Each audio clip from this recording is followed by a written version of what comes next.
Do you believe that evil can wear disguises? I'm not referring to the masks people wear in everyday life, but something more literal, like a painted face or an exaggerated smile. I didn't believe it. To me, monsters were just stories to scare children or plots from bad movies. But something changed. Something that happened in the small village of Villa Sereno, where I grew up, and that still makes me tremble when I think of the sound of a laugh or see a balloon floating alone. I want to tell you what happened. Not because I expect you to believe me, but because I need someone to know.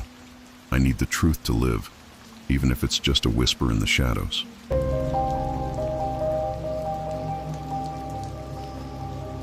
Villa Sereno was exactly as the name suggested, peaceful. A small town surrounded by forests and fields, where everyone knew everyone. My life there was calm, maybe even a bit boring, but it had its beauty. I spent my days riding my bike down cobblestone streets, helping my father at his workshop, and of course, hanging out with my best friends, Lucas, Marina, and Joanna. That summer, Villa Sereno was especially hot. The crops were dry and the afternoons dragged lazily, so when the circus arrived, it was like an explosion of color and life. The whole town went into a frenzy. They arrived on a Sunday afternoon, marching down the dirt road as if they were parading for a king. There was music, a melancholy and captivating tune played by a small group of musicians, and a painted wagon with golden letters that read, "Twilight Circus, a show you'll never forget." The performers were extravagant. Acrobats, jugglers, fire breathers, but no one stood out more than the clown.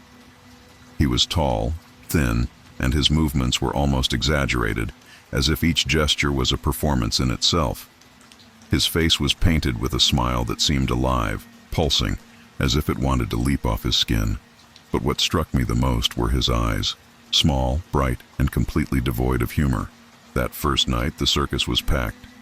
Everyone went to see it. People were fascinated by the lights, the music, the performers. I went with my friends, and we got seats in the front row.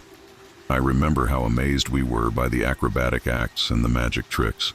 Then came Tiberius, the clown.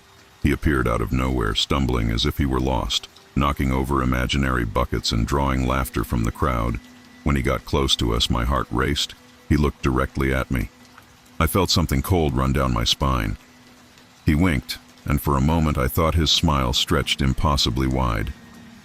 By the end of the show, everyone went home laughing and talking about how amazing the circus had been. But the joy didn't last. The next morning, Pedrinho's parents, a 7-year-old boy, were frantic, searching the streets. He wasn't home. The last place anyone had seen him was at the circus. A girl who had been playing with him swore that he had been called by a tall man, dressed as a clown, and that he was seen walking toward the forest with a red balloon in his hand. Pedrinho was never found. Days passed, and the circus continued its run. The performances were as enchanting as the first night, but the shadow of the disappearance hung over the town. Still, people kept going to the show. I started noticing something strange. All the children who disappeared, and there were 2 more that week, Sofia and Tiago, had been called to the stage at some point by Tiberius. "It can't be a coincidence," said Lucas one afternoon while we were sitting in the park. He was always the most curious one in the group, the one who liked far-fetched theories. "Tiberius knows something. I can feel it. Do you think he's kidnapping children in the middle of a packed circus?" Marina rolled her eyes. "It's just paranoia. Circuses are always surrounded by rumors." But something didn't sit right with Lucas, or with me. The next night, we decided to investigate. We didn't tell anyone. Not that anyone would believe us. We went to the circus just before it closed.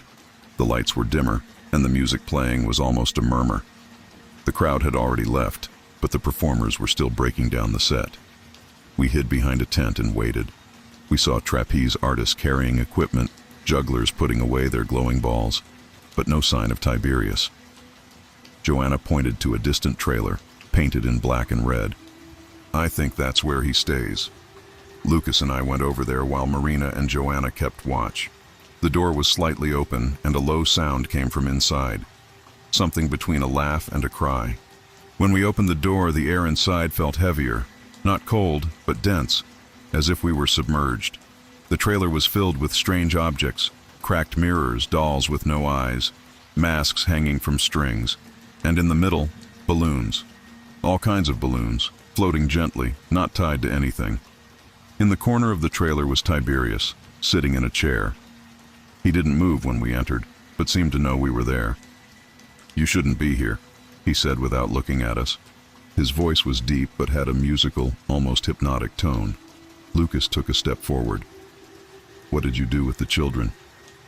Tiberius laughed, a low, cutting laugh that seemed to echo through the room.